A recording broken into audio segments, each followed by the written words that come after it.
දරුවනි අපි දැන් සාකච්ඡා කරමින් යන්නේ ශ්‍රී ලංකා ගිණුම් කරන ප්‍රමිතාංක 2 තොග පාඩම. අපි පසුගිය එක කිහිපයකින් මූලික සිද්ධාන්තමය කරුණු අධ්‍යයනය කළා. අපි තවදුරටත් අභ්‍යාස හා සිද්ධාන්ත කරුණු මෙම එකකයේ තුලුත් අපි අධ්‍යයනය කරමු. හොඳයි. ගණිත ප්‍රශ්නාංක 18 මේක බහුවර්ණ ප්‍රශ්නයක්. බලන්න සමාගමක තොගවල පහත දැක්වෙන අයිතම අඩංගු වේ. අයිතමේ තියෙනවා A හා B කියලා. ප්‍රමාණය තියෙනවා A40යි.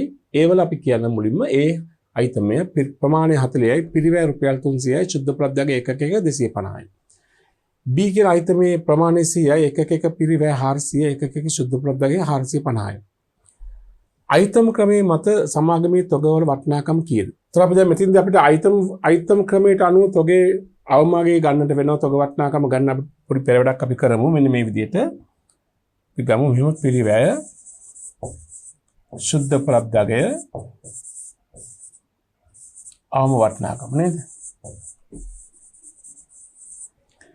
අයිතමේ අතර A පිරිවැය ගත්තොත් එහෙම ඔබට පේනවා ඇති එකක් 40යි, ඒකක තියෙනවා 300ක්. උතර 40 වැඩි 40 යන ඒකක සංඛ්‍යාව 300ෙන් වැඩි කළාම 12000ක් වෙනවා පිරිවැය. ශුද්ධ ප්‍රත්‍යගය වෙනවා එකක් 250යි,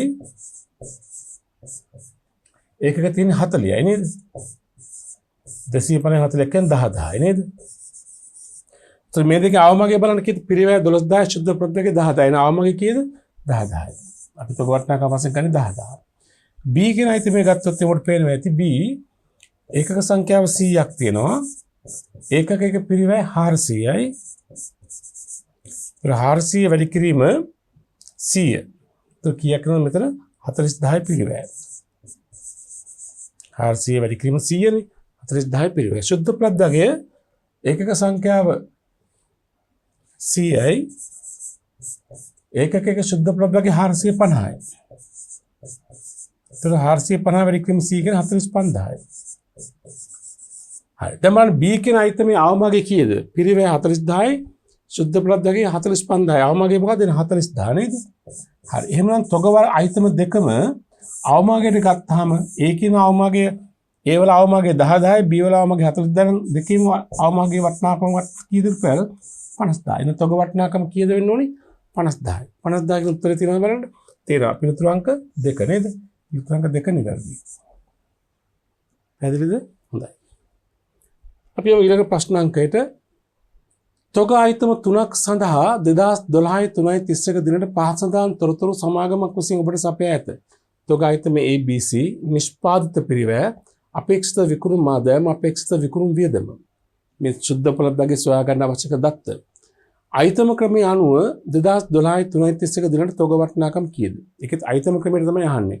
නම් අයිතමේ පිරිවැය බලලා ශුද්ධ ප්‍රත්‍යගය බලලා අවමගේ බලමු නේද? හොඳයි. අපි මේ වගේ පෙරඩක් මම කරලා පෙන්නනවා ඔයාලට.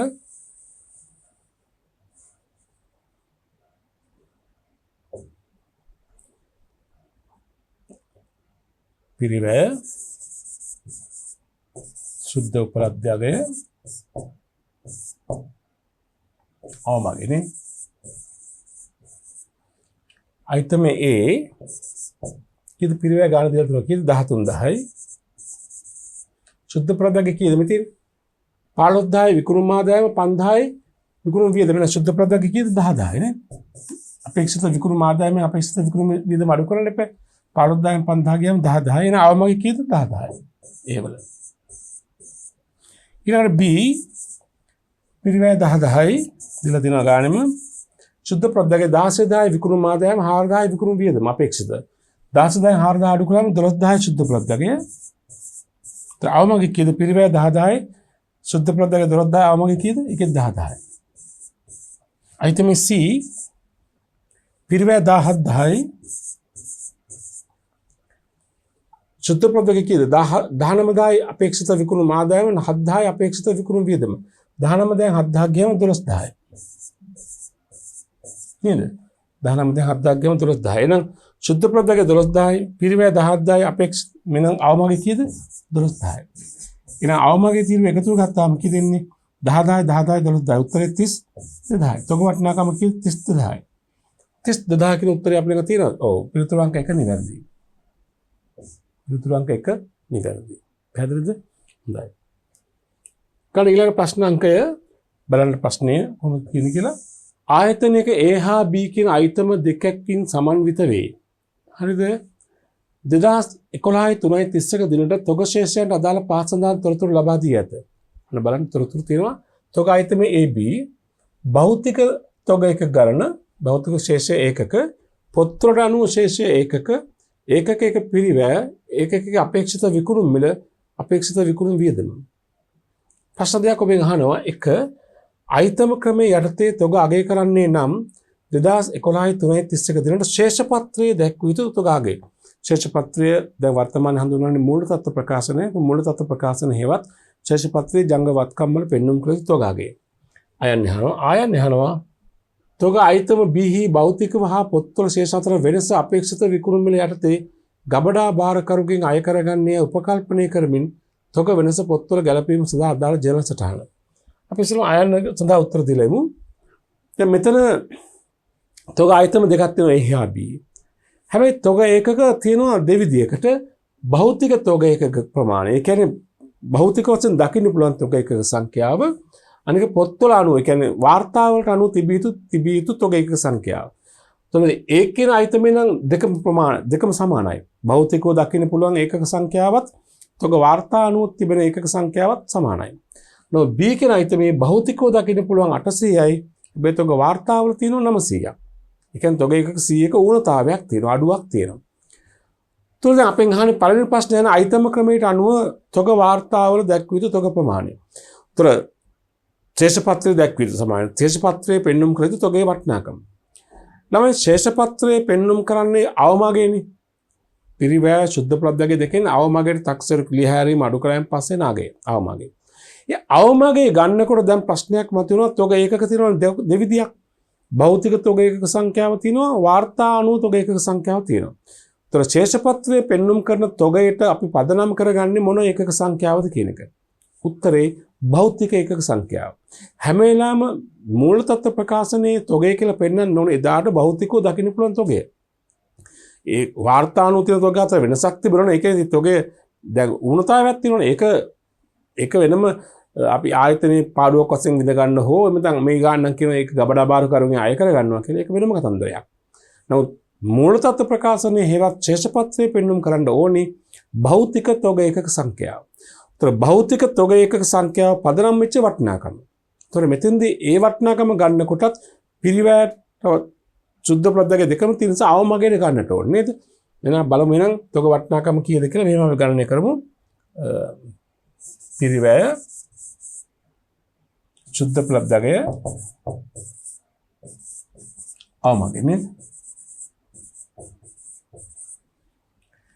අයිතමේ A අපි ගන්නේ ඒ වල තියෙන භෞතික සංඛ්‍යාව ගන්නේ 10ක් තියෙනවනේ 10යි කියන පිරිවැය එකක 40යි. ඒතර 10 වැඩි කිරීම 40 කීයද 40යි. සුද්ධ ප්‍රත්‍යය ඒකක සංඛ්‍යාව 10යි වැඩි කිරීම 75යි විකුණුම් මිල 15යි විකුණුම් වියදම. 75න් 15 අඩු කරාම 60යි නේද? ඒතර 60 වැඩි කිරීම 10යි කියන්නේ 60යි. එහෙනම් ඒ කියන අයිතමේ අවමගේ කීයද? පිරිවැය 40000 සුද්ධ ප්‍රත්‍යය 60000. අවමගේ 40000 නේද? ඒ කියන අයිතමේ. අයිතමේ B භෞතික ඒකක සංඛ්‍යාව 800යි තොග වාර්තානුව ඒකක සංඛ්‍යාව 900 වලට අපි ගන්නේ භෞතික සංඛ්‍යාව. කීයද? 800. 800 වැඩි කිරීම කීයද? එක පිරිවැය 70යි. ඒතර 56000යි වටිනාකම නේද? පිරිවැය ඊළඟට තියෙනවා සුද්ධ ප්‍රත්‍යය භෞතික ඒකක සංඛ්‍යාව 800යි වැඩි කිරීම 65යි විකුණුම් මිල 5ක් විකුණුම් වියදම් ගියාම සුද්ධ ප්‍රත්‍යය 60යි. ඒතර 800 වැඩි කිරීම 60 48000යි නේ සුද්ධ ප්‍රත්‍යය. ඒතර අවමගේ කීයද? පිරිවැය 56000 සුද්ධ ප්‍රත්‍යය 48000 අවමගේ 48000යි නේ. එහෙනම් තොග වටිනාකම වෙන්න ඕනේ මේ අවමගේ වල එකතුව. මූල තත්ත්ව ප්‍රකාශන හේවත් ශේෂපත්‍රයේ පෙන්වුම් කරන කීයද රුපියල් 88000යි නේද? එහෙනම් අපෙන් අහනවා අයිතම ක්‍රමයේ යටතේ තොගයි කරන්නේ නම් 2011 3:31 දිනට ශේෂපත්‍රයේ දැක්විය යුතු තොග වටිනාකම උත්තරේ රුපියල් 88000යි නේ. අර්ථය 88. ඒක තමයි උත්තරය. හොඳයි. ප්‍රශ්නේ ආ කොටසින් අහනවා ඔබෙන් තොග ආයතන B හි භෞතික වහා පොත්වල ශේෂ අතර වෙනස අපේක්ෂිත විකුණුම් මිල යටතේ ගබඩා භාරකරුගෙන් අය කරගන්නේ යයි උපකල්පනය කරමින් වෙනස පොත්වල ගැලපීම් කිරීම සඳහා ජීවන සටහන. දැන් බලන්න මෙතෙන්දී තොග අතර වෙනස කීයද ඒකක? භෞතික B කියලා ඇති තමයි වෙනස තියෙන්නේ. භෞතික සංඛ්‍යාව 800යි වාර්තාව අගේ 900 නම් වෙනස කීයද? 100යි. ඒකේ පිරිවැය තියෙනවා 70ක්. අය කරගන්නවා කියන්නේ ගබඩා භාරකරුගෙන් රුපියල් විකුණුම් මිල යටතේ කීයද? 65 ගන්න. ඒතර පිරිවැය ගානේ 70 වැඩි කිරීම එකක සංඛ්‍යාව 100නේ. 70 වැඩි කිරීම 100 7000යි. අපි අය කරගන්නා මුදල 65 වැඩි කිරීම 100 6500යි. එතනත් අපිට පාඩුවකුත් තියෙනවා කීයක්ද? 500ක්. ඒත් මෙහෙම ගත්තොත් එහෙම ලියන මේ විදිහට තොග උණතාවය කියලා මම ලියන එකට ශීර්ෂය වශයෙන් පිරිවැය එකක් 70යි එකක 100යි. කීයද රුපියල් 7000යි. අය කරගන්නා විකුණුම් මිල අය කරගන්නා මිල 65 ගන්න ගන්න 65 වැඩි කිරීම 100. අය කරගන්නා මිල 65 ගන්න 65 ගන්න 100ක්. ඒ කියන්නේ 6500යි. તો ඒකේ පාඩුවක් තියෙනවා කීයක්ද? 500ක්. පාඩුව අලාභය 500ක් තියෙනවා. දැන් අපිට තොග 100ක් නැතුණාට අපිට පාඩුව 500යි. මොකද අපි ඒක පිරිවැය 7000යි. අපිට ඒක අය කරගන්නවා කීයක්ද? 6500ක් ගබඩා භාරකරුගේ වැටුපෙන්. අපිට අනාගතේ අය කරගන්නවා. તો 500ක පාඩුවක් එතන තියෙනවා. දැන් අපි සාමාන්‍යයෙන් දැන් මේක තොගයක් හානි වුණා කියලා හිතුවනම් මොකද අපි කරන්නේ? හානි තොගේ පිරිවැය. තොග හානි කිරීම හර ගැනුම් කිරීම බැර. ගැනුම් කිරීම හෝ විකුණුම් පිරිවැය කිරීම බැර. විකුණුම් පිරිවැය වෙනසදා වෙනම කිරීමක් පවත්වා ගන්නවා නම් ගැනුම් දාන විකුණුම් පිරිවැය කිරීමටනේ. දැන් විකුණුම් පිරිවැය කිරීම බැර කරන්න පුළුවන්. දැන් මෙතනදී පිරිවැය 7000යි හරි. ඒ 7000 තොගෙන් අඩු වෙන තොග අඩුවීම සඳහා අපි ගැනුම් කිරීම හෝ විකුණුම් පිරිවැය කිරීම බැර කරනවා 7000. හර කරන්නේ 7000න් අපිට 6500ක් අය කරගන්න පුළුවන්. ඒතර අය කරගත යුතු මුදල ගබඩා භාරකරුගෙන් අය කරගත යුතු මුදල කියලා ගිණුමකට හර කරනවා 6500ක්. පාඩුව ආයතනයේ පාඩුව ඉඳ ගන්න ඕනේ 500 ඒ ලාභ ගිණුම හර නැත්නම් ආදායම් ප්‍රකාශනයේ හර. අපි මෙහෙම ලියමු නිසා දිස්සටහන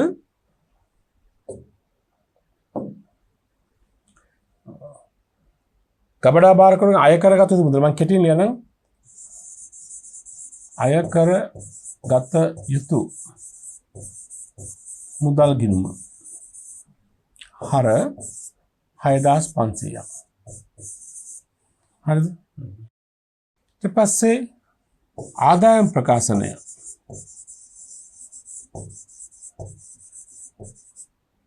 අනතුරු වියදමක් ඔස්සේ දාන්න පැයක නේද? කීයද ආයතනට පාඩුව? 500යි. පාඩුව. හරිද? සම්පූර්ණ ගානන 7000 තොගෙන් අඩුවීම සඳහා අපි ගැනුම් කිරීම බැරයි මෙතන විකුණුම් පිරිවැය කිරීම බැර. ගැනුම් කිරීම හෝ විකුණුම් පිරිවැය කිරීම බැර වෙනවා 7000. හරි නේද? අය කරගත යුතු මුදල් කිරීම හර 6500යි. ආදායම් ප්‍රකාශනයේ පාඩුව වියදම නැත්නම් පාඩුව හර වෙනවා කීයද? 500ක්. ගැනුම් කිරීම හෝ විකුණුම් පිරිවැය කිරීම බැර කීයද? 7000. සංලක්ෂ ලැබුවා නම් තොග ඌනතාවය හා පාඩුව සටහන් කිරීම. තොග ඌනතාවය 7000 වුණාට පාඩුව 500යි අය කරගන්න ගාන 6500යි නේද? ඔන්නෝමයි ඔය ප්‍රශ්න සඳහා පිළිතුර වෙන්නට ඕනේ. හොඳයි. අපි ඊළඟට කතා කරමු තොග පාඩමේ තවත් වැදගත් පරිච්ඡේදයක් සම්බන්ධව. ඒ තමයි තොග පිරිවැය නිශ්චය කිරීම කියන පරිච්ඡේදය.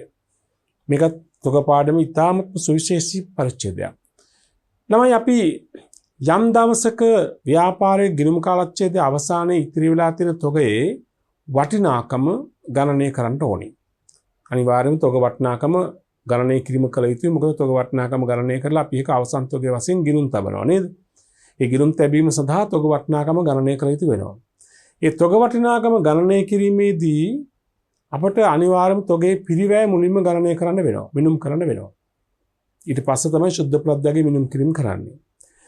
තොග පිරිවැය මිනුම් කිරීමේදී යම් දවසක ඉතිරි වෙලා තිබෙන තොගයක පිරිවැය මිනුම් කිරීමේදී අපට සිද්ධ වෙනවා එම තොගේ පිරිවැය සකස් වෙලා තිබෙන්නේ කවර මිල ගණන් වලින්ද යන්න හඳුනා ගන්න. දැන් ව්‍යාපාරයක විවිධ තොග වර්ග තියෙන්න පුළුවන්. සමහරට සුළු ප්‍රමාණයක් තියෙන්න පුළුවන්, සමහරට විශාල ප්‍රමාණයක් තියෙන්න පුළුවන්. උතර මෙතෙන්දි මේ විවිධ තොග වර්ග පවතින විට ඒ තොග එක එක කාලවල එක එක මිල ගණන් වලට අරන් ඇත්තේ. ව්‍යාපාරික තොග මිලදී ගන්නකොට හැමදාම එක මිලකට ගන්නේ නැහැනේ. විවිධ කාලවල විවිධ මිල ගණන් වලට ගත්තු තොග වලින් කොටසක් තමයි ඉතිරි වෙත්තේ.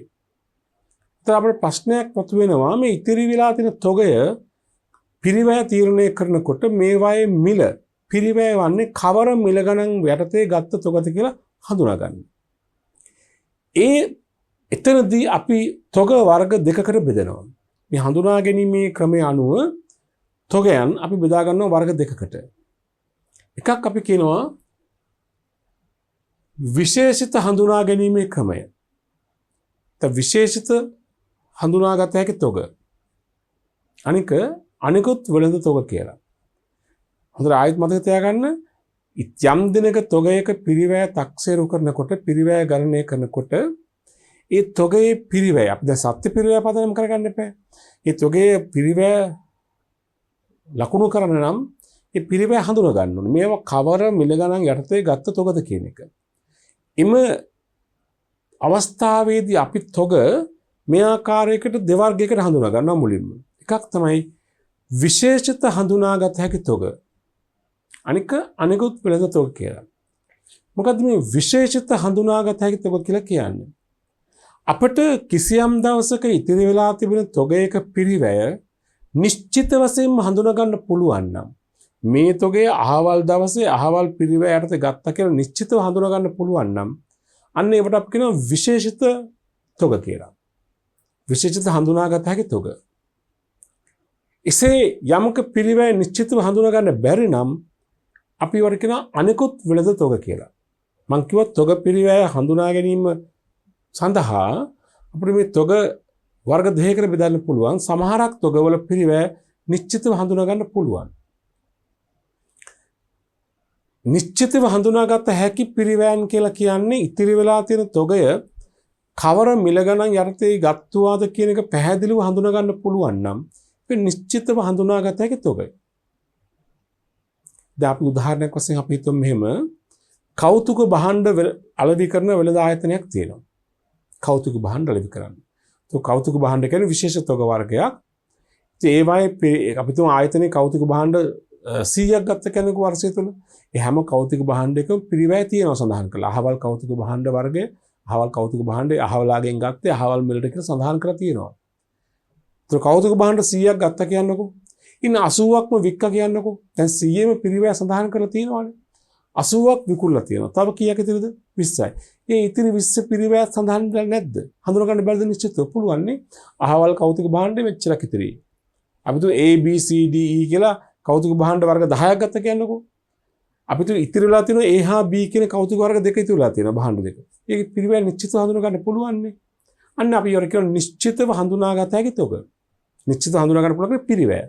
පිරිවැය නිශ්චිතව හඳුනාගත හැකි තොග. අත උදාහරණයක් අපි ගමු. වාහන වෙළඳාමක් කරන ව්‍යාපාරයක් කාර් සේල් එකක් කියලා ගන්නකො. ඒගොල්ලෝ වර්ෂය තුල කාර් 20ක් මිලදී ගත්තා කියන්නකො. ඒ හැම එකක විශේෂ තොගයක් නේ. එක් වාහනේ පිරිවැය පැහැදිලිව අපි දන්නවා. සඳහන් කරලම තියෙනවා. ඔය වාහන 20න් වාහන 15ක් වික කියන්නකො. ඉතිරිලා තියෙනවා කියන්නේ 5ක්. ඒ 5 අපිට පිරිවැය හරියටම කියන්න බැරිද? පුළුවන්. මේක අහවල් වර්ගය. අහවල් මේ ටොයෝටා අපි තුන් ටොයෝටා කොරොල්ලා වර්ගයේ මේ වාහනේ අහවල් දවසේ අහවල් රටින් මිල ගත්ත රට වාහනේ. පිරිවැය පැහැදිලිව තියෙනවා. B කියන වාහනේ කියන්නේ ඉතිරි වෙලා තියෙන හැම වාහනයකම පිරිවැය නිශ්චිතව හඳුනා ගන්න පුළුවන්. ඒ වාහනයටම අදාළවම. ඒ තොගයටම අදාළව හඳුනා ගන්න පුළුවන්. යම් කිසි තොගයකට අදාළ පිරිවැය ඒ තොගයටම අදාළ වූ පිරිවැය අපිට නිශ්චිත ලෙසම හඳුනා ගන්න පුළුවන්කමක් තිබෙනවා නම් ඒ තොග වලට අපි කියන මොනවද? නිශ්චිත හඳුනාගත හැකි තොග. උදාහරණ තමයි කෞතුක භාණ්ඩ අලෙවිස්සක ඉතිරි තොග, වාහන වෙළඳ ව්‍යාපාරික ඉතිරි තොග, චිත්‍ර වෙළඳාමක් කරන සිදු කරන ව්‍යාපාරික ඉතිරි තොග, ඒවායේ පිරිවැය නිශ්චිතව හඳුනා ගන්න පුළුවන්. තොර යම්කිසි තොගයක පිරිවැය නිශ්චිතවම ඒ තොගයටම අදාළ වූ පිරිවැය නිශ්චිතවම හඳුනා ගන්න පුළුවන් නම් අවසන් තොගය අගය කරනකොට ඒ තොගේ පිරිවැය ලෙස අපි ආදේශ කරගන්න ඕනි. පිරිවැය ලෙස හඳුනා ගන්න ඕනි.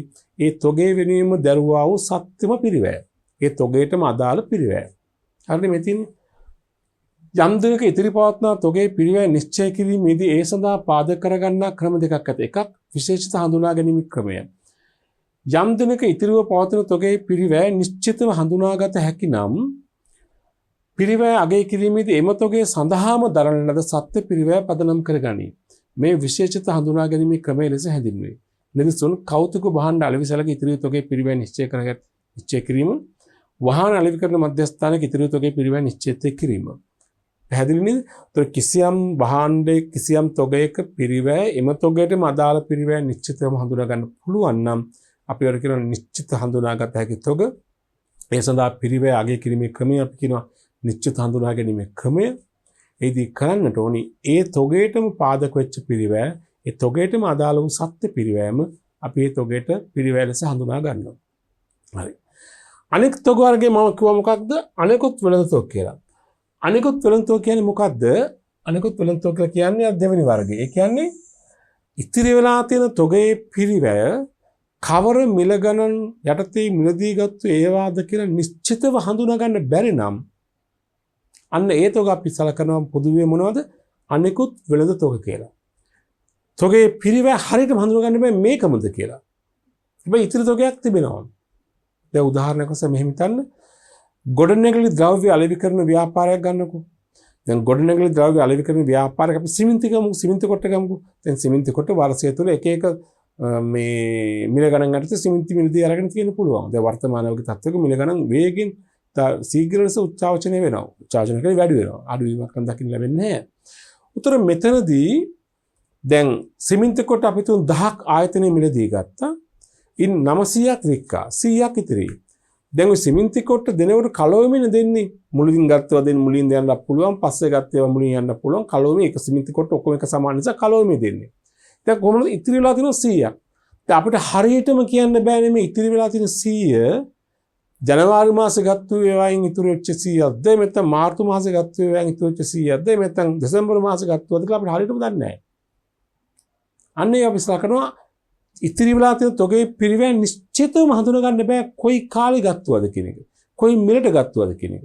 නමුත් කලින් විශේෂිත හඳුනා ගැනීම ක්‍රමේදී දැන් කෞතුක භාණ්ඩ ඉතිරි වෙච්ච කෞතුක භාණ්ඩේ පිරිවැය නිශ්චිතව හඳුනා ගන්න පුළුවන්. ඉතිරි වෙච්ච වාහනේ පිරිවැය නිශ්චිතව හඳුනා ගන්න පුළුවන්.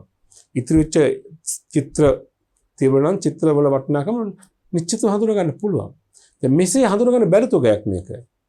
සීලර වලද ව්‍යාපාරික ඉතිරි තොගය, ගොඩනැගිලි ද්‍රව්‍ය අලෙවි කරන ව්‍යාපාරික ඉතිරි තොගය, සිමෙන්ති, ගල්, වැලි ඒ ඉතිරි තොගේ පිරිවැය කවර මිල ගණන් යටතේ සමන් ගත්වාද කියලා නිශ්චිතව හඳුනා ගන්න බෑ. ඒක අපි කියන අනෙකුත් වෙළඳ තොග කියලා.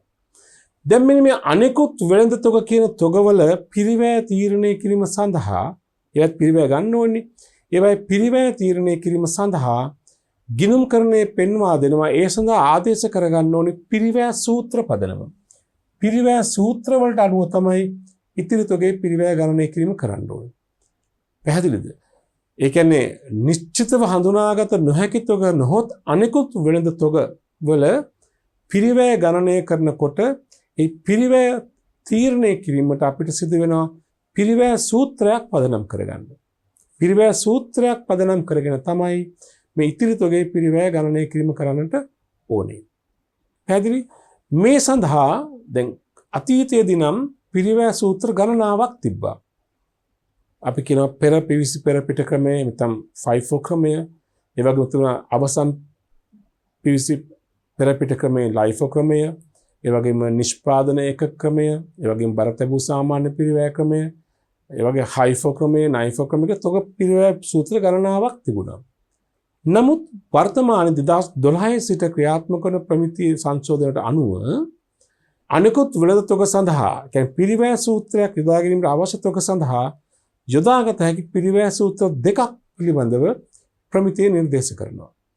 මේ ප්‍රමිතාංක දෙක අනුව යොදාගත හැකි නිර්දේශ කර තිබෙන පිරිවැය සූත්‍ර දෙක තමයි එකක් තමයි පෙර පිවිසි පෙර පිට ක්‍රමය. අපි කියන FIFO ක්‍රමය. first in first out කියන එක. FIFO කියන එකයි. මුලින් ඇතුළු වෙච්ච මුලින් පිටවන තොග ක්‍රමය කියන එක. මිල. අපි දෙවොන කතා කරමු මොනවද ක්‍රමය කියලා.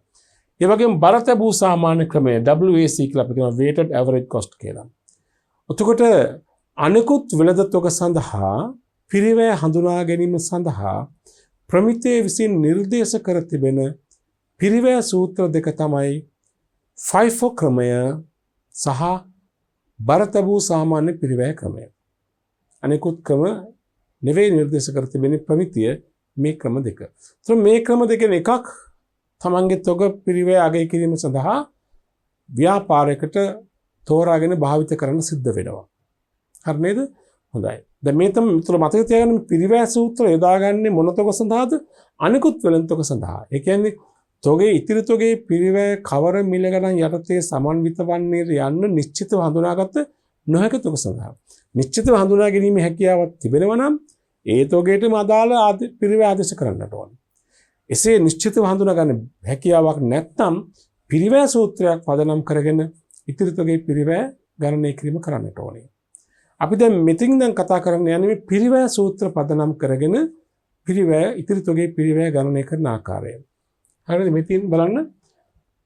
තොග පිරිවැය ශුද්ධ පළත් වගේ ගණනය කිරීමට පෙර ඉතිරි තොගේ කුමන මිල ගණන් වලින් ගැනුම් වලින් සමන්විත වෙන්න යන්න නිශ්චය කරන්න ඕනේ. පිරිවැය සූත්‍ර වලින් කෙරෙන්නේ අවසන් තොගේ එලෙස කිනම් ගැනුම් වලින් හෝ කිනම් නිෂ්පාදකයන් නියෝජිතය වන්නද යන්න තෝරා ගැනීමට පදනමක් සැපීමයි. මේ අනිකුත් වලින් සදාහරණේ මේ සඳහා පාදක කරගන්න ක්‍රම දෙකක් තියෙනවා. එකක් තමයි FIFO ක්‍රමය, අනික WAC ක්‍රමය. මේ ක්‍රමය අපි ආදේශ කරන්නේ අනිකුත් වෙළඳ තොග සඳහා. ඒ කියන්නේ පිරිවැය නිශ්චය ලෙස හඳුනාගත නොහැකි තොග සඳහා. අපි බලමු යාට මුලින්ම පෙර පිවිසි පෙර පිට ක්‍රමය නොහොත් FIFO ක්‍රමය කියලා කියන්නේ මොකක්ද? හොඳට මතක තියාගන්න මේ අපි ඉතිරි තොග අගය කිරීම සඳහා තමයි මේක අපි යොදා ගැනීම කරන්නේ. අපි ඉදිරියේදී කතා කරනවා පිරිවැය ගිණුම් කරන යටතේ තොග නිකුත් කිරීමේ මිල ක්‍රමයක් වශයෙන් අපි FIFO ක්‍රමය භාවිත කරනවා. මෙතින් අපි මුල් තැන දෙන ඉතිරි තොගේ ගණනය කිරීම සඳහා ඒ දෙකෙන් සිදු කරන කාර්යභාර එකක් තමයි. නමුත් මේක අපිට අවස්ථා දෙකකදී සම්බන්ධ වෙනවා. මේ ඉතිරි තොග ගණනය කිරීම පාඩ යටතේ අනාගතයේදී තොග නිකුත් කිරීමේ මිල ක්‍රමයක් වශයෙන් අපි මේ ක්‍රමය නැවත හඳුනා ගැනීමක් කරනවා. පෙර පිවිසි පෙර පිට ක්‍රමය කියන එකෙන් අදහස් කරන්නේ ව්‍යාපාරයක ගබඩාවට විවිධ මිල ගණන් යටතේ බහන්න ලැබෙනවා. එතකොට ව්‍යාපාරයක් තොගයක් නිකුත් කරනකොට පාදක කරගන්නේ මුලින්ම ගබඩාවට ලැබිලා තියෙන තොගේ පිරිවැය. එම මිල ගණන් යටතේ ලැබුණු තොග ප්‍රමාණය ඉවත් වුණාම ඊළඟ පිරිවැය සම්බන්ධ කරගන්නවා. ඒතර පෙර පිවිසි පෙර පිට මිල ක්‍රමය කියලා සඳහන් කරන්නේ ඒකයි. ගබඩාවෙන් තොග නිකුත් කරන අවස්ථාවේදී ගබඩාවට මුල්වරට මුලින්ම ලැබුණු තොගේ මිල මුලින්ම යොදා ගන්නවා. ඒකෙන් අදහස් කරන්නේ මුලින්ම ලැබුණු තොගේ මුලින්ම නිකුත් කරනවා කියන එක නෙමෙයි. තොගේ කොහෙන් නිකුත් කළත් කමක් නැහැ. ඒ තොගේ පිරිවැය ලෙස අපි ලකුණු කරන්නේ මුලින් ලැබුණු තොගේ පිරිවැය. බොහෝ විට මේ සමජාතීය භාණ්ඩනේ නිසා තොගේ කොහෙන් අපි ඇදලා දුන්නත් කමක් නැහැ. හැබැයි තොගේ පිරිවැය ලෙස අපි ගන්නෙ එම තොග සඳහා ගබඩාවට මුලින්ම ලැබුණු තොගේ මිල තමයි මුලින්ම පදනම් කරගන්නේ. එම මිල කාණ්ඩයේ මිල අවසන් වුණාම ඒ තොග ප්‍රමාණය අවසන් වුණාම ඊළඟ මිල ගන්නවා. එම මිල කාණ්ඩයත් අවසන් වුණාම ඊළඟ මිල ගන්නවා. හරිද? පෙර පිවිසි පෙර පිට ක්‍රමය. එතකොට මෙම ක්‍රමයේ යටතේ තොග නිකුත් කර තොගේ මිල සඳහන් කරනවා නම් යම් දිනක ඉතිරි වෙලා තියෙන තොග ඒකක ප්‍රමාණය සමන්විත වන්නේ අවසන් වර ලැබුණු තොග ඒකක වලින්, තොග මිල ගණන් වලින්. දැන් මුලින් ලැබුණු මිල මුලින්ම නිකුත් වෙනවනේ. යම් දවසක තොගයක් ඉතිරි වෙලා තිබෙනවා නම් ඒ ඉතිරි වෙච්ච තොගේ වටිනාකම සෑදෙන්නේ අවසන් වරට ලැබුණු තොග ඒකක වල මිල ගණන් වලින්. දැන් අපි උදාහරණයක් වශයෙන් මෙහෙම හිතමු. පෙර පිවිසි පෙර පිට ක්‍රමයේදී මෙහෙම හිතන්න අපි තුමු ජනවාරි මාසේ 1 වෙනිදා ඒකකයක් රුපියල් 10 බැගින් ඒකක 100ක් ලැබෙනවා. හරිද? ජනවාරි 20 වෙනිදා රුපියල් 12 බැගින් ඒකක 100ක් ලැබෙනවා. ජනවාරි 30 වෙනිදා රුපියල් 13 බැගින් ඒකක 100ක් ලැබෙනවා කියන්නකෝ. දැන් මිල ගණන් තුනක් තියෙනවා. අපි තුන් ජනවාරි 31 වෙනිදා නිකුත් කරනවා කියනකො ඒකක 150ක් ඒකක 200ක්. දැන් මේ 200 නිකුත් කරන අවස්ථාවේදී මේ පිරිවැය වශයෙන් ගන්නේ දැන් මිල ගණන් තුනක් තියෙනවනේ මේකේ මුලින්ම ආවේ මොකද්ද 10 නම් 10 ගාණ ගන්න පුළුවන් එකක 100ක් මේ 200 100ක් දෙනවා 10 ගාණ මේ 10 මිල මුලින්ම දෙනවා ඊට පස්සේ තියෙන මේකේ 12 ගාණත් එකක 100ක් දෙනවා මේ 200න් තව 100ක් දෙනවා 12 ගාණ ඔන්නෝමයි නිකුත් කරන 200 මිල හැදෙන්නේ තොර දැන් මේ 100ක් නිකුත් කළා මේ 100ක් නිකුත් කළා. තව ඉතිරිලා තියෙන කීයද තව 100ක්. ඒකේ පිරිවැය කීයද? 13යි. අපි කිව්වොත් ජනවාරි 31 ඉතිරි තොගේ හැවුවොත් ඉතිරි තොගේ පිරිවැය එකක් 13යි රුපියල් එකක 100යි. 1300යි උතුමට. පැහැදිලිද? හැම වෙලාවෙම පෙරපිවිසි පෙරපිට ක්‍රමයේදී වෙන්නේ ඕකයි. ගබඩාවට මුලින් ලැබුණු තොගේ පිරිවැය මුලින්ම නිකුත් කරනවා. නිකුත් කරන තොගේ මුලින්ම පිරිවැය වශයෙන් පාදක කරගන්නවා. ඒතකොට මේ ක්‍රමයේ තියෙන විශේෂී ලක්ෂණය තමයි නිකුත් කරන්නේ පරණ මිලට කියන්නේ ගබඩාවට ලැබෙන මුලින් ලැබුණු මිලට ඉතිරි තොගේ හැම වෙලාවෙම හැදෙන්නේ මොන මිලෙන්ද අලුත් මිලෙන් ගබඩාවට ලැබුණු අවසාන වලට ලැබුණු මිලෙන් තමයි ඉතිරි තොගේ හැදෙන්නේ හරිනේ උතර මේ සඳහාම ඉතිරි තොගේ නිකුත් කර තොගේ ලැබුණු තොගේ සඳහා අපි තොගේ වටිනාකම ගණනය කරන වෙනම වගුවක් හදනවා ඒකට අපි භාවිතා කරන නම තමයි ගබඩා ලෙජරය ගබඩා ලෙජරය කියලා ලෙජරයක් හදලා තමයි අපි මේ ඉතිරි තොගේ ලැබීම් නිකුත් කිරීම වාර්තා කරලා ඉතිරි ශේෂය ගණනය කරන්නේ. අපි ඒක දෙවනුව අධ්‍යයනය කරමු. නමුත් පෙරපිවිසි පෙරපිට ක්‍රමේ අර්ථය තේරුම් ගන්නට ඕනි. ගබඩාවෙන් තොග නිකුත් කරන අවස්ථාවේදී ගබඩාවට ඒ වන විට ලැබිලා තියෙන පරණ මිල තමයි මුලින්ම යොදාගන්නේ. ඉතිරි තොග යයි කරන්නේ ඒ වන විට ගබඩාවට ලැබිලා තියෙන අවසාන මිල ගණන් වලින්. හරි නේද? හොඳයි. මේ ක්‍රමයේ තියෙන වාසිය අවාසිත් තිබෙනවා. දැන් මෙච්චර මම කියන්න මේ ක්‍රමයේ අදහස මම නැවත ලියලා තියෙනවා බලන්න. තියෙන්නේ මෙහිදී ප්‍රථමයෙන් ගබඩාවට යවන ලද තොග ප්‍රථමයෙන් නිකුත් කරන්නේ උපකල්පනය කරයි. හරි නේද? මේ අනුව අවසානයේ ලද භාණ්ඩ වලින් අවසන් තොගේ මිල සමන්විත වේ. නමුත් මෙහිදී එලෙස ප්‍රථමයෙන් ලද භාණ්ඩ ප්‍රථමයෙන් නිකුත් කිරීමේ අවශ්‍යතාවයක් නොවන අතර ප්‍රථමයෙන් ලද භාණ්ඩ වල මිල ප්‍රථමයෙන් නිකුත් කරන තොග වල මිල වශයෙන් සඳහන් කරගන්නවා. ඒ කියන්නේ තොග පළමුවෙන් ලැබුණු තොගේ පළමුවෙන් නිකුත් කරන්න ඕනේ කියලා නියමයක් නැහැ. මම කිව්වේ තොගේ කවර ආකාරයෙන් නිකුත් කළත් නිකුත් කරන තොගේ පිරිවැය ලෙස අපි පාදක කරගන්නේ මුලින් ලැබුණු තොගේ පිරිවැය. හරි නේද? ඒතර ඉතිරි තොගේ පිරිවැය වෙන්නේ අවසන් ලැබුණු තොගවල පිරිවැය. මේ ක්‍රමේ වාසය අවාසි කිහිපයකුත් තියෙනවා. වාසි තමයි එක තොගේ අගය කරන්නේ සත්ත්ව මිල පදනම් කරගෙන වීම. දැන් මේ ලැබුණු මිල ඉතිරි තොගේ හෝ නිකුත් කර තොගේ වනහයි සත්ත්ව මිලක් නේ. දැන් මේ 10 12 13. ඒතර නිකුත් කරන්නේ 12 13 සත්ත්ව මිල ගණන්. ඉතිරි තොගයක් 13 ගාන කියනෝනේ ඒක සත්ත්ව මිලක්. ඇත්තම අපි මේ මිලට බඩු ගත්තා නේද? ඒක මේ ක්‍රමේ වාසියක්. දෙක පහසුයි හා සරල ක්‍රමයක් වීම. මේ FIFO මිල ක්‍රමය අපිට හරියම පහසු ක්‍රමයක්. ඒ වගේම සරලයි. තොග තක්සේරු වන්නේ අවසාන කාලයේ මිල ගණන් වල නිසා තොගවල පිරිවැය හා වෙළඳපළ මිල අතර බොහෝ විට කිට්ටු වගයක් තියෙනවා. දැන් මේ ක්‍රමයේදී ඔබ දුටුව මම වරින් වර කිව්වත් එක්ක අවසන් තොගේ වටිනාකම ගණනය වෙන්නේ මේ අවසන් වරට ලැබුණු තොගවල මිල ගණන් වලින්. එම මිල ගණන් බොහෝ වෙලාවට වර්තමාන වෙළඳපළ මිලට ගොඩාක් කිට්ටුයි.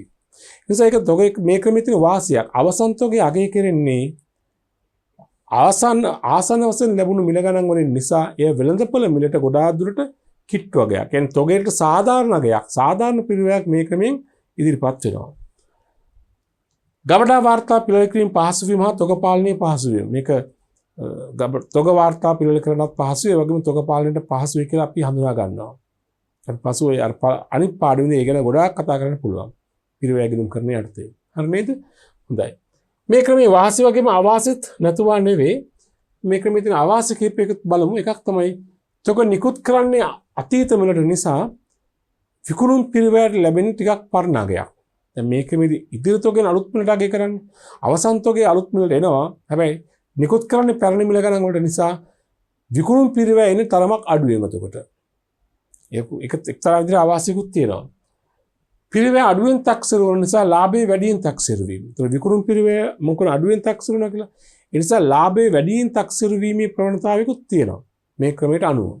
ඒක අවාසියක්සේ දකිනවා. ඒත් මේක නිර්දේශක ක්‍රමයක්. මේ තොග ඉතිරි තොග අගය කිරීම සඳහා පිරිවැය තීරණය කිරීමේ පිරිවැය සූත්‍රයක් ලෙස.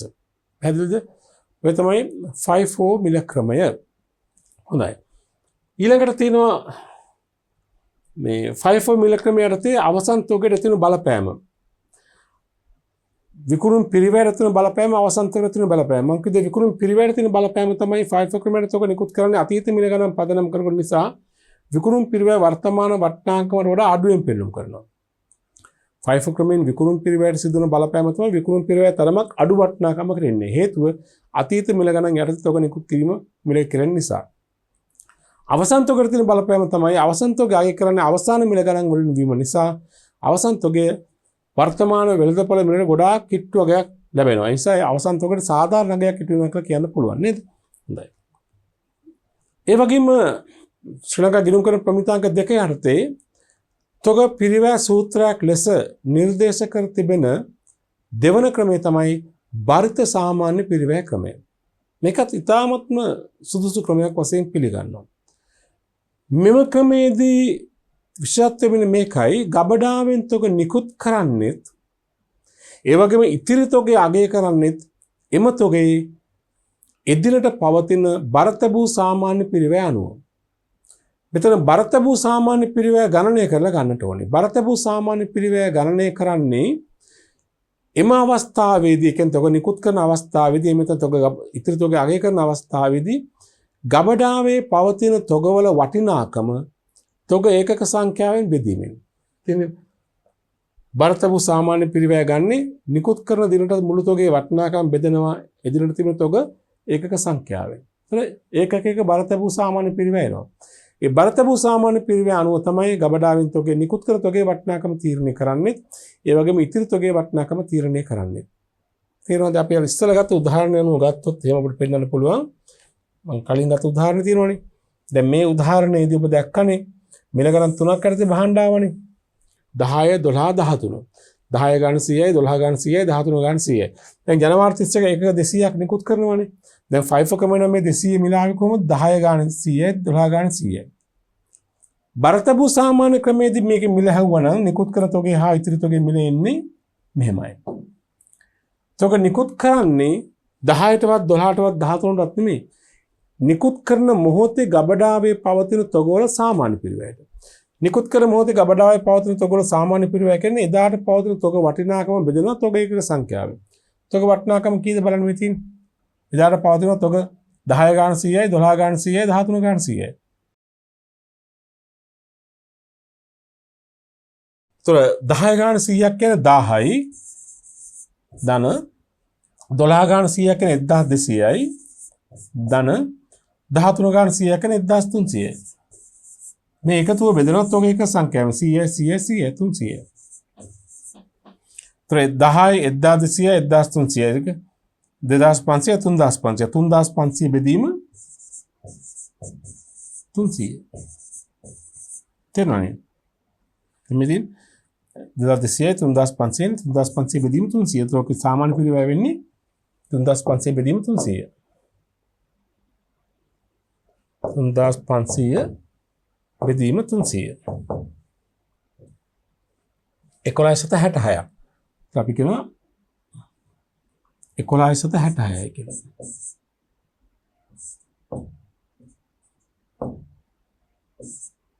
හරිද? 1166ක්. තොග නිකුත් කරනත් 1166 ගාන 200ක්. ඉතිරි තොග 1166 ගාන 100ක්. ඔන්න ඔක තමයි බරතබූ සාමාන්‍ය පිරිවැය කියලා කියන්නේ. තොග නිකුත් කිරීම සිදු කරන අවස්ථාවේ තමයි සාමාන්‍ය පිරිවැය ගණනය කරන්නේ. එදාට ගබඩාවේ තියෙන තොග වටිනාකම ගන්නවා. තොග වල වටිනාකම ගන්නවා. සත්‍ය පිරිවැය වටිනාකම ඒක තොග එක සංඛ්‍යාවෙන් බෙදෙනවා. ඒ මිලට තමයි තොග නිකුත් කිරීම කරන්නේ. ඉතිරි තොගත් ඒ මිලට තමයි එන්නේ. ආයි මේ සාමාන්‍ය පිරිවැය වෙනස් වෙනවා ගබඩාවට තොග අලුත් මිලකට ලැබුණාම. ආයි අලුත් මිලකට ගබඩාවට තොග මිලක් ලැබුණාම සාමාන්‍ය පිරිවැය ආයි වෙනස් වෙනවා. එතෙක් සාමාන්‍ය පිරිවැය ඒකම තමයි. මිලක තොගද ගබඩාවට තොග වෙනත් මිලකට ලැබුණු විට සාමාන්‍ය පිරිවැය වෙනස් වෙනවා. ඒ මිලට තමයි නිකුත් කරන්නේ. ආයි ඉතිරි තොග ආයි කරන්නේ. මේක තමයි බරතබූ සාමාන්‍ය පිරිවැය ක්‍රමය කියලා කියන්නේ. හරි නේද? හොඳයි. දැන් එතකොට මේ බලන්න බරතබූ සාමාන්‍ය පිරිවැය ක්‍රමය. ඉතින් මේදී යම් නිශ්චිත දිනකට ගබඩාවේ පවතින තොගේ බරතබන ලද සාමාන්‍ය වටිනාකම් මත පදනම් වෙමින් භාණ්ඩ නිකුත් කිරීම සඳහා මිල නියම කරේ. මේදී බරතබුන් ලබන්නේ එදිනට තොගේ වටිනාකම තොග ඒකක සංඛ්‍යාවෙන් බෙදීමෙන්. ඉතින් බරත් සාමාන්‍ය මිල ගන්න. ඒතර WAC මිල වන්නේ තොග වටිනාකම් බෙදීම තොග ඒකක සංඛ්‍යාව. මේ ක්‍රමයේ වාසි අවාසි තිබෙනවා. මේ ක්‍රමයේ වාසි වශයෙන් සලකනවා මෙන්න මේක. මිල ගණන් හා තොග ප්‍රමාණයෙන් සාධක දෙකම එකවර සැලකිලිට ගන්නා නිසා සියලුම තොග සඳහා සමාන මිලක් දැක්වීම. දැන් මම කියන්නේ මේකෙදි තොග නිකුත් කරන්නේ එක මිලකට, ඉතිරි තොග අය කරන්නේ එක මිලකට. ඒ දෙකටම සමාන මිලක් එනවා. ඒක වාසියක්. දැන් FIFO ක්‍රමයේ නිකුත් කරන්නේ එක මිලකට, ඉතිරි තොගේ තව මිලකට. දැන් මතක නිකුත් කරේ 10 ගාන 12 ගාන, ඉතිරි තොගේ 13 ගාන යනවා. මෙතන ඉතිරි තොගයත් නිකුත් කරන තොගයත් මිල සමානයි. ඒක වාසියක් වශයෙන් අපිට දකින්න පුළුවන්. තව තොග තක්සේරුවේ සාධාරණ ගයක් සොයාගත හැකි වීම. දැන් මේ සාමාන්‍ය පිරිවැය ක්‍රමයේ අර්ථයේ නිකුත් කිරීම සිදු වෙන්නේ අතීත මිලකට නෙවෙයි. වර්තමාන මිලකට. මේක සාමාන්‍ය මිලකට. එහෙනම් අර පැරණිම මිලකට යන්නෙත් නෑ, අලුත් මිලකට යන්නේ සාමාන්‍ය මිලකට යාම තුළ ඒක තොගයට FIFO ක්‍රමයට සාපේක්ෂව නිකුත් කරන තොගේ මිලට සාධාරණයක් ඉෂ්ට වෙනවා. හරි? වාසියක් එක. අවාසි මිල ගණන් තේරුම් ගැනීම අපහසු වීම හා සෑම නිකුතුවකදීම සාමාන්‍ය මිල ගණන් නැවත නැවත ගණනය කරන්න සිදුවීම. තොග ලැබීමක් සිදුවන හැම අවස්ථාවකදීම සාමාන්‍ය පිරිවැය වෙනස් වෙනවා. සාමාන්‍ය පිරිවැය නැවත නැවත ගණනය කිරීමට සිදුවීම එක්තරා ආකාරයකට මේ ක්‍රමයේ තියෙන අවශ්‍යක්ෂය හඳුනා ගන්න පුළුවන්. අවසාන තොගයේ වෙළඳපොළ වර්තමාන අගයට නිරූපණය නොකිරීම. අපි FIFO ක්‍රමයේ වාසියක්ෂය දැක්කා. අවසාන තොගයේ ඉන්නේ ආසන්න මිලෙන්නේ. ඒ වර්තමාන වෙළඳපොළ මිලට බොහොම කිට්ටුයි. ඒක වාසියක් වුණා. මේකෙදි සාමාන්‍ය පිරිවැය වර්තමාන මිලට ටිකක් ඈතයි. දැන් උදාහරණයක් වශයෙන් ඉස්සලා ගානම අපි ගත්තාම FIFO ක්‍රමයේ ඉතිරි තොගයේ අගය කරේ රුපියල් 13 ගානක්. ඒක වර්තමාන මිලට කිට්ටුනේ. සාමාන්‍ය පිරිවැය ක්‍රමයේදී එම අභ්‍යාසයෙන්ම සාමාන්‍ය පිරිවැය ක්‍රමයට ඇදුවාම ඉතිරි තොගයේ අගය වුණේ 11.66 ගානක්. ඒක වර්තමාන මිලට පොඩ්ඩක් ඈතයි නේද? ඒක අවාසියස්සේ අපි හඳුනා ගන්න පුළුවන්. කෙසේ නමුත් මේ ක්‍රම දෙක තමයි අනිකුත් වෙළඳ තොග සඳහා, ඒ කියන්නේ නිශ්චිත හඳුනාගත නොහැකි තොග සඳහා තොග පිරිවැය ගණනය කිරීම සඳහා පාදක කරගන්න කියලා ප්‍රමිතේ විසින් හඳුන්වා දී තිබෙන පිරිවැය සූත්‍ර දෙක. හරිද? අපි මේ සම්බන්ධ අභ්‍යාස කරමු. ගන්න අභ්‍යාස අංක 21. හොඳට බලන්න. මම ගණන් කියවන්න. වාසනා වෙළඳ ව්‍යාපාරයේ 2020 මාර්තු 31 දිනෙන් අවසන් මාසයේ ද්‍රව්‍ය ලැබීම් සහ නිකුත් කිරීම පහ සඳහන් පරිදි විය. ඉතින් වාසනා සමාගමේ තොග ලැබීම් හා නිකුත් කිරීම සම්බන්ධ විස්තර දිනේ දෙනවා. විස්තර ප්‍රමාණය ඒකක මිල. 2020 මාර්තු 1 වෙනිදා ආරම්භක තොගය ඒකක 500ක් තිබිලා තියෙනවා. එකක් 40යි. 2020 මාර්තු 2 ගැනුම් ඒකක 700ක් එකක් 42 ගානක්. 2020 මාර්තු 5 නිකුත් කිරීම එකක 600ක් නිකුත් කිරීම වටිනාකම් දීලා නැහැ එකක මිල. ආයි මාර්තු 10 ගැනුම් ඒකක 1200යි රුපියල් 64 ගානක්. මාර්තු 15 නිකුත් කිරීම එකක 800ක් වටිනාකම් දීලා නැහැ. මාර්තු 21 නිකුත් කිරීම එකක 800ක් වටිනාකම් දීලා නැහැ. මාර්තු 25 ගැනුම් එකක 10යි රුපියල් 72 ගානක්. මාර්තු 30 නිකුත් කිරීම 800ක් වටිනාකම් දීලා නැහැ. ඔන්න ලැබීම් නිකුත් කිරීම සම්බන්ධ විස්තරය. ඊළඟට පෙරපිවිසි පෙරපිට ක්‍රමය මත FIFO ක්‍රමය අනුගමනය කරමින් 2020 3.31 දිනට අවසන් තොගේ වටිනාකම අහනවා. 2 මේ කාලච්ඡේදයේ විකුණුම් පිරිවැය. 3 ඊය සඳහන් සියලුම ඒකක රුපියල් 90 බැගින් විකුණුම් සිදු කරේ නම් දල ලාභය හොයන්න කියලා. හොඳයි. අපි නම් බලමු මේ ගණන හදන්න. අපි ඉස්සලාම ළමයි දැන් මේ FIFO ක්‍රමයට හෝ බරතබු සාමාන්‍ය පිරිවැය ක්‍රමයට තොගාගේ ඉතිරි තොගේ වටිනාකම සොයනකොට අපිට සිදු වෙනවා ගබඩා ලෙජරයක් සකස් කරගන්න. ගබඩා ලෙජරය කියලා කියන්නේ ලේඛනයක්, වාර්තාවක්, තොග ලැබීම්, තොග නිකුත් කිරීම ශේෂය සඳහන් වන මේ ආකාරයට බලන්න. මේ ආකාර ලේඛනයක් අපි හදා ගන්නට ඕනි. FIFO ක්‍රමයට තොගාගේ කිරීම නැත්නම් ගබඩා ලෙජරේ FIFO ක්‍රමයක ලියන්න පුළුවන්. මේකේ තියෙන දිනය තීරුවක් තියෙනවා පොදුවේ. ලැබීම් එයාට අනුතීරු තුනක් තියෙන ප්‍රමාණය ඒකක මිල වටිනාකම. ලැබීම් අපි වාර්තා කරන මෙතන.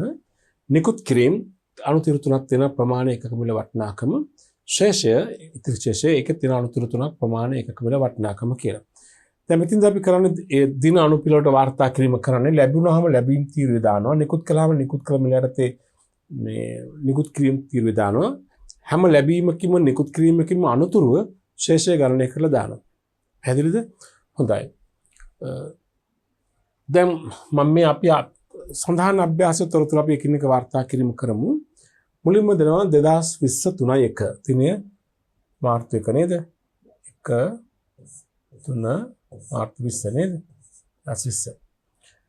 ආරම්භක තොගය තියෙන ආරම්භක තොගය ලැබීමකුත් නිකුත් කිරීමකුත් නෙමෙයි ආරම්භක ශේෂය. ප්‍රමාණය කිව්ද ඒකක 500යි. එකක මිල කීයද 40යි. එහෙනම් වටිනාකම කීයද 500 වැඩි කිරීම 40. උත්තරය කීයද 20000යි නේද? හරිද? අතන මේ 5 ක්‍රමයේදී ඒකක මිල තීරුව වැදගත් වෙන්නේ මේ ආරම්භක තුනේ සඳහන් කරන්න පමණයි. අනිත් අවස්ථාවලදී ඒකක මිල තීරුව අවශ්‍ය වන්නේ නැහැ. ප්‍රමාණයේ වටිනාකම විතරයි අවශ්‍ය වෙන්නේ. නමුත් ආරම්භක තුගේ මිල සඳහන් කරන ඒකක මිල තීරුව තියා ගන්නවා. ලැබීම සහ නිකුත් කිරීම වලදී ලැබීම ඒකක මිල සඳහන් කරන්න ඕනේ. නිකුත් කරනකොටත් නිකුත් කර තුගේ ඒකක මිල සඳහන් වෙන්නට ඕනේ. ඊළඟ දිනේ මාර්තු 2 නේද? දිනේ මාර්තු 2 ගණන් කියන ලැබීමක් 700ක්. ගණන් කියන ලැබීමක ප්‍රමාණය 700යි. එකක් රුපියල් 42යි. 42 වැඩි කිරීම 700. හරියට ගන්න උත්තරේ සුළු කරලම ගන්න ගණනය කරලම ගන්න කැන්තරේ 42 වැඩි කිරීම 700. 42 වැඩි කිරීම 700. කීයද? 29400යි. ලැබීම වල වටිනාකම 29400යි. මොනවාද ලැබීම් තීරු ලිව්වා. ඊළඟට ශේෂය තීරු දාන හැම ලැබීමකින්ම හැම නිකුත් කිරීමකින්ම අනුතුරු ශේෂ තීරු දානවා. ශේෂ තීරු දාන්නේ ප්‍රමාණයේ වටිනාකම විතරයි. එකක මුල් තීරු අපි ආරම්භක තොගේ වටිනාකම දාන විතරක් පදනම් කරගන්නවා. අනිත් පස්සේ දාන්නේ ප්‍රමාණයේ වටිනාකම. දැන් ප්‍රමාණය කීයද? ප්‍රමාණය කරනකොට හැම ලැබීමකදී කලින් දවසේ තිබුණු තොගේ ප්‍රමාණයට ලැබීමේ වටිනාකම එකතු කරන්න ඕනේ.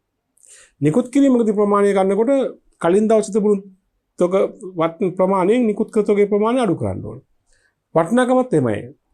ලැබීමකදී කලින් දිනේ තිබුණු තොග වටිනාකමට ලැබුණු තොගේ වටිනාකම එකතු කරනවා. නිකුත් කිරීමක් නම් කලින් දින තිබුණු තොගේ වටිනාකමෙන් නිකුත් කර තොගේ වටිනාකම අඩු කරනවා. දැන් මෙතන ලැබීමක් නේ එකතු කරන්න ඕනේ. 500ක් තියෙනවා කලින් දවසේ තොග එකක. දැන් 700ක් ආවනේ. දැන් වටිනාකම කීයද? 500 700 1200යි. ඊට පස්සේ වටිනාකමනේ කලින් දවස් 20000යි. දැන් 29400ක් අලුතෙන් ආවා. 29400 20000 එකතු කළාම කීයද? 49400. මොන වටිනාකම? તો આપણે කියනවා අද දිනේ තොග වටිනාකම ප්‍රමාණය ඒකක 1200යි. වටිනාකම රුපියල් 49400යි. පැහැදිලිද? හොඳයි. ඊළඟට තියෙනවා දින මාර්තු 5. 3/5 ලැබීමද නිකුත් කිරීමද නිකුත් කිරීමක් තියෙනවා 600ක්. දැන් නිකුත් කිරීම එකපාරටම 600 දාන්න එපා. බලන්න 600 දෙන්න වෙන්නේ කවර මිල ගණන් යටතේද? දැන් මේ 5 ක්‍රමයේනේ. මුලින් දෙන්නේ මුලින් ලැබුණු මිල. දැන් අපි ළඟ තියෙන මිල ගණන් දෙකක්. ආරම්භක තොගේ තියෙනවා 40ක්. ඒකක මිල ඒ වගේ 500ක් තිබලා තියෙනවා. 42 ගානේ ආව ඊට පස්සේ 700ක්. ඊළඟ කීයද? 600. දැන් 5 ක්‍රමයට 600 දෙන්නේ කොහමද? 600 දෙන්න වෙන්නේ මුලින්ම දෙන්න වෙන්නේ මේ ආරම්භක තොගේ 500. මේ 500 දෙන්න පුළුවන් 40 ගානේ. එහෙනම් 600න් 500ක් අපි දෙමු. 600ක් නිකුත් කරන්නේ 500ක් දෙනවා 40 ගානේ. හරිද? ඒකේ වටිනාකම 20000යි. තව කීයක් අඩුද? 600ක් නිකුත් කරන්නේ තව 100ක්. ඉතිරි 100 දෙන්න වෙන්නේ කීයක ගන්න? මෙතන 42 ගන්න. මේ 42 ගන්න 700ක් ආවනේ. ඒකෙන් තමයි 100ක් දෙන්න වෙන්නේ. 42 වැඩි කිරීම 100 කියන්නේ 4200 නේද?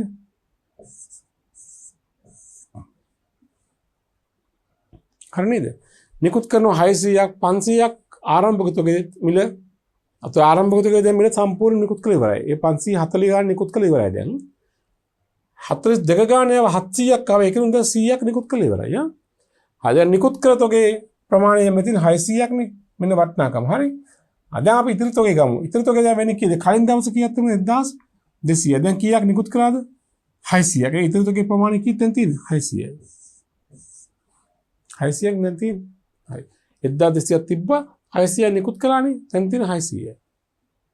ශේෂය වටිනාකම 49400ක් තිබ්බා කලින් දවසේ අපි නිකුත් කළා කීයද? මේ 20000 4200 24200ක්. උතර අපි මෙහෙම ගමු නම් පෙර දිනේ තිබුණ තොගේ වටිනාකම 49400ක්.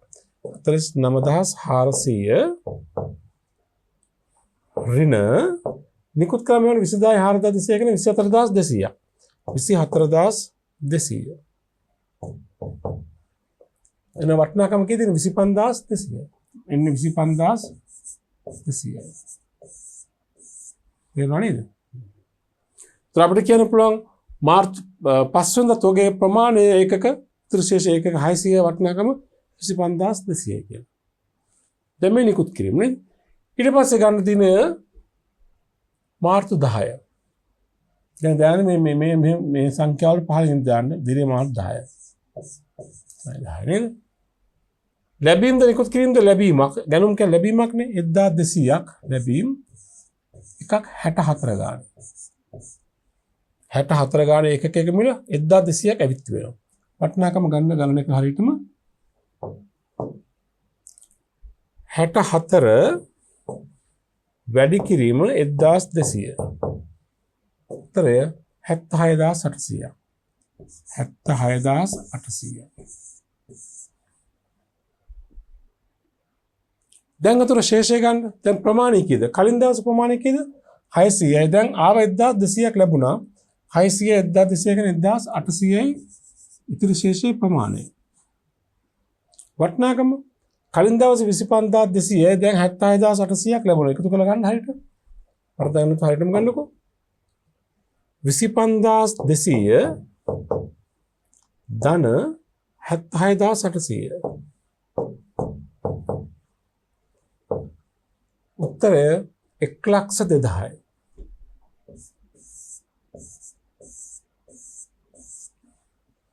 හරිනේ?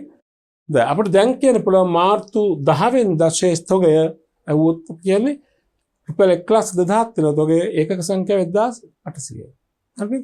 හැම ලැබීමකම නිකුත් කිරීමකම අනතුරුව ශේෂය පෙන්වන්නට ඕනේ. ඊළඟ දිනේ බලන්න මාර්තු 15 ලැබීමද නිකුත් කිරීමද නිකුත් කිරීමක් 1,800ක්. දිනේ මාර්තු 15යි මාර්තුනේ 1,800ක් දෙනවා. දැන් කල්පනා එකපාරම 800 දාන්න එපා. දැන් බලන්න මේ 800 නිකුත් කරන්නේ කොයි මිල ගණන් වලදීද? දැන් අපි ළඟ තියෙන මිල ගණන් මොනවද අන්තිම මිල? කලින් අවස්ථාවේ 40 මිල 500 නිකුත් කරලා ඉවර කරා. දැන් 40 ගානේ තොග නැහැ අපි ළඟ බඩාවේ. 42 ගානේ 100ක් නිකුත් කරා. 42 ගානේ කීයක් ආවද මේ? 700ක් ආවනේ. 42 මිල ගානේ 700ක් ඇවිත් තියෙනවා 100ක් නිකුත් කළා. එහෙනම් 42 මිලෙන් තව කීයක් තියෙනවද? 600ක්. දැන් අපි 800ක් වෙනවනේ. 600ක් අපිට දෙන්න පුළුවන් කීය ගාන දෙනවා? 600ක් අපි දෙන්න පුළුවන් 42 ගාන.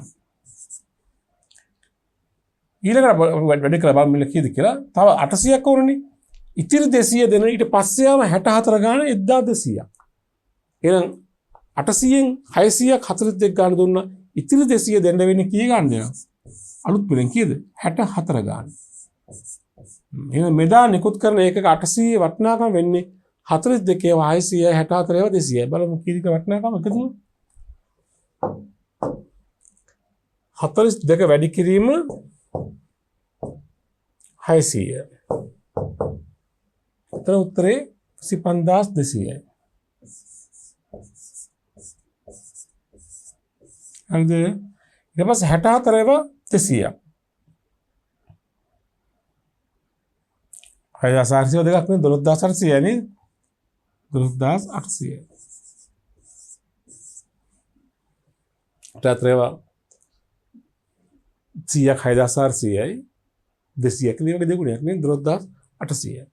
හරි. දැන් අපි ගමු ඉතිරි ශේෂය කීයද කියලා. පෙර දිනේ ඉතිරි ශේෂය 1800යි. දැන් 800ක් නිකුත් කළා ඔක්කොම. දැන් තව කීයක් තියෙනවද? 1000යි.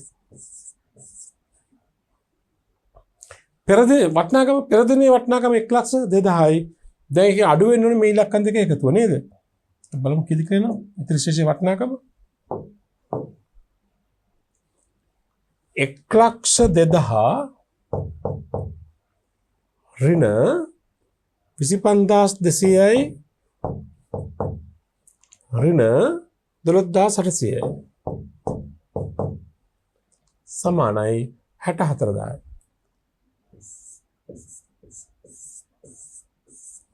අපි හවුත් මාර්තු 15 තොගේ හවුත් වටිනාකම 64000 ඒකක සංඛ්‍යාව 10යි. හැදෙන්නේ. හොඳයි. ඊළඟට බලන්න ඊළඟ දිනේ එන්නේ ආයි මාර්තු 21 ඒත් නිකුත් කිරීමක් 1,800ක්. මෙතන දාගම මාර්තු 21 මේ සංඛ්‍යා ගැටෙන්නේ නැති විදිහට 1.3 නේද? නිකුත් කිරීමක් 800. නිකුත් කිරීමක් ආවද එකපාරම මුළු ගාන දාන්න එපා. බලන්න කොයි මිල ගණන් වලද අපිට දෙන්න පුළුවන්. දැන් අපි අන්තිම නිකුත් කරලා තියෙන මිල 64නේ. මේ දැන් මුලේ බලලා වැඩක් නැහැ. අන්තිම නිකුත් කරලා 64 200ක් දුන්නේ.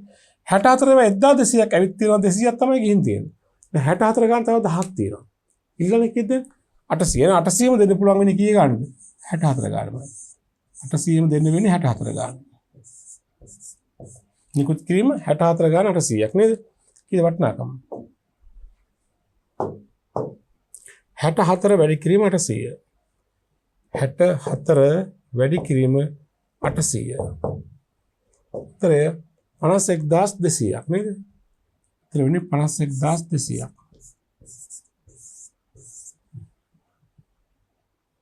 ඉතිරි ශේෂය පෙර දිනේ 10ක් තිබුණා. දැන් 800ක් නිකුත් කරා. තව කීයද ඉතිරි ඒකක සංඛ්‍යාව? 200යි. වටිනාකම 64000න් තිබුණ පෙර දිනේ වටිනාකම 51200ක් නිකුත් කළා. 64000න් 51200 අඩු කරා.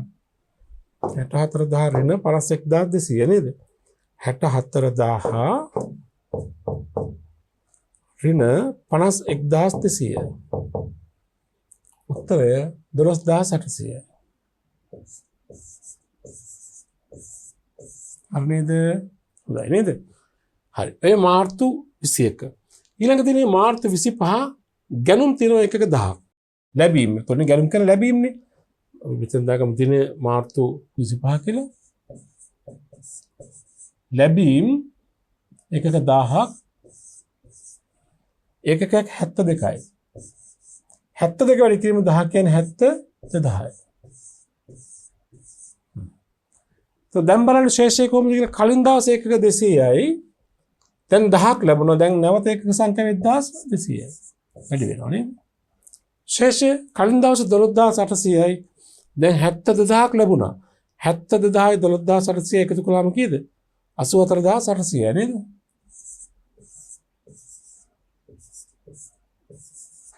අසුවතරදාස් 800 72,000 ධන 12,800 නේද? 84800. හොඳයි. ඊළඟ දිනය මාර්තු 30. තොග නිකුත් කිරීමක් තියෙනවා 800ක. දිනේ මාර්තු 30.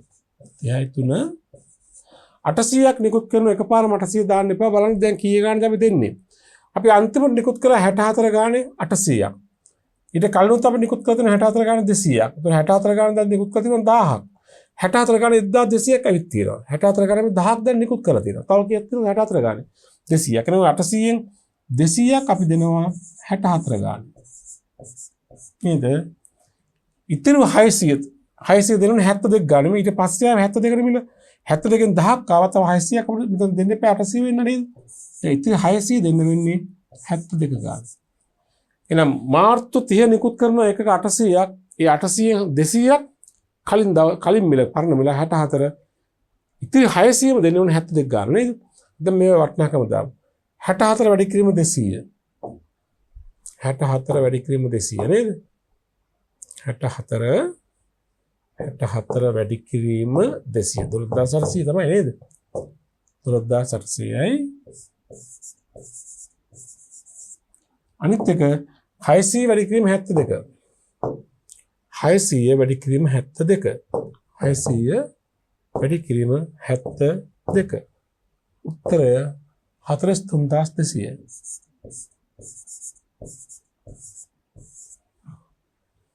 දැන් බලමු ඉතිරි ශේෂය. ඒකක වලින් කිව්වොත් කිද 1200යි පෙර දිනේ දැන් 800ක් නිකුත් කළා නේද? 1200න් කලින් දවසේ 1200ක් තිබ්බනේ. දැන් අපි නිකුත් කරලා තියෙනවා 800ක් නේද? එතකොට දැන් ඉතිරි ඒකක සංඛ්‍යාව 400. වටිනාකම 84800යි කලින් දවසේ දැන් නිකුත් කළා මෙන්න මේ ඉලක්කම් දෙක 12800කුත් 43200කුත් මේ අඩු කරලා ගමු. මේතරතගේ වටිනාකම වෙන්නේ මෙහෙමයි 84800 ඍණ 12800 ඍණ 43200. උත්තරය 28800යි.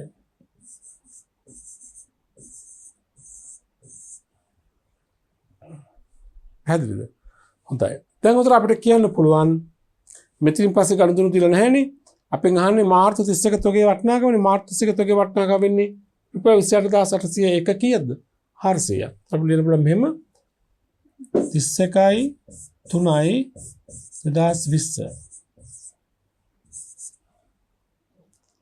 ඉතිරි තොගේ පිරිවැය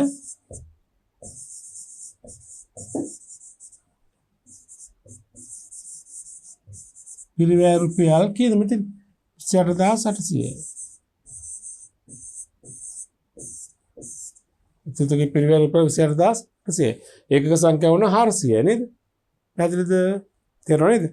ඔන්න ඔහොම තමයි මේ ගබඩා ලෙජරයක් මෙතන ගබඩා ලෙජරයක ආධාරයෙන් ඉතිරි තොගේ පිරිවැය අපි සොයන ආකාරයට අපිට පුළුවන් ඊළඟ ඊට අමතරව දැන් තව ඉලක්කම් දෙකක් මේක අපිට හොයාගන්න. දැන් මේක අදාළ නොවුනත් අපි හොයලා තියාගමු. දැන් මෙව ලැබීම් තීරු තියෙනවනේ. මේ ලැබීම් තීරු අපි එහෙම එකතු කරලා ගත්තොත් ළමයි මේ ලැබීම් තීරු එකතුවෙන් අදහස් කරන්නේ මේ කාලය තුල ලැබීම් හෙවත් ගැනුම්. දැන් මේ අපි එකතු කරන්න පුළුවන් බිඳුවයි 8 4 12 එකක් ඉතුරුයි. 10 16යි 2යි 18යි එකක් ඉතුරුයි. 3යි 10යි 17යි 1,78,200ක් තියෙනවා නේද? 1,78,200 මේ තමයි ලැබීම් හෙවත් ගැනුම් මේ කාලය තුලදී. ඒ වගේම මේ නිකුත් කිරීම තීරුව එකතු තීරුව දිනව නේද? මේ නිකුත් කිරීම තීරුවේ වටිනාකම තියෙන්නේ. මේ එකතුවෙන් අදහස් කරන්නේ මේ කාලය තුල නිකුත් කිරීම හෙවත් නිකුත් කළ තොගේ පිරිවැය. දැන් විකුණු තොගේ පිරිවැය විකුණුම් පිරිවැය වෙනත් ආකාරයෙන් කිව්වොත්. මේක අපි ඊළඟ ප්‍රශ්නේ විකුණුම් පිරිවැය අහලා තියෙන නිසා අපි එකතු කරලා බලමු හරියට මේක. තොර විකුණුම් පිරිවැය නිකුත් කළ තීරුව එකතු වෙනවා මෙන්න මේ විදිහට 20000යි ධන 4200යි ධන 25200යි ධන 12800යි ධන 51200යි ධන ආය 12800යි ධන 43200යි. උත්තරේ 1,69,400යි. තේරුණා? අපි යම් කිසි ප්‍රශ්නයක ඇහුවොත් මේ කාලේ අහලා තියෙන ඊළඟ ප්‍රශ්නේ මේ වකවානුව තුළ ආයතනයේ විකුණු තොගේ පිරිවැය විකුණුම් පිරිවැය ඇහුවොත් මේ තියෙන 1,69,400 කියන්නේ විකුණුම් කියන්නේ නිකුත් කිරීමනේ ගබඩාවේ නිකුත් කිරීමනේ නිකුත් කළ තොගේ පිරිවැය. ලැබීම් වල පිරිවැය කියන්නේ ගැනුම් නේද? හරි මේ ප්‍රශ්නේ පිළිතුරක් එකට උත්තරේ හරි. ෆයිෆර් ක්‍රමයට අපි ඉතිරි තොගේ අගය කිරීම කළා. ඉතිරි තොගේ මෙතන පිරිවැයනේ ඉතිරි තොගේ පිරිවැය රුපියල් 24800. දෙවනුව ඊට පස්සේ බලනෝගේ සුද්ධ පනත් වගේ කීයද? ඊට පස්සේ ඒක අඩු නම් වෙනසක පැහැරීමක් කරනවා. මේ අර නිත්‍යගේ ඉතිරි තොගේ පිරිවැය නිශ්චිතව හඳුනාගත නොහැකි අනිකුත් වෙනද තොගයක් සඳහා වන තොගයකට අදාළව පිරිවැය සූත්‍රයක් ආධාරයෙන් පිරිවැය ගණනය කළා. හරිනේ 28800. ඊට පස්සේ ප්‍රශ්නේ දෙවෙනි කොටසෙන් අපෙන් අහනවා මෙතන මෙම කාලච්ඡේදයේ විකුණුම් පිරිවැය ගණනය කරන්න. විකුණුම් පිරිවැය අපි හොයාගන්න පුළුවන් වුණානේ අපිට කීයද විකුණුම් පිරිවැය මෙතන 1,69,400යි. උත්තර මෙහෙම වලින් පිළිතුරු අංක 2 විකුණුම් පිරිවැය රුපියල් 1,69,400යි. හරිද? 1,69,400යි. තුන්වෙනි කොටස අපෙන් අහනවා මේ කාලය තුල දල ලාභය කීයද කියලා. දල ලාභය හොයාගන්න කොහොමද කරන්නේ? විකුණුම් වලින් විකුණුම් පිරිවැය අඩු කරන්න. මේ තොගේ ගාණ කිව්වනේ.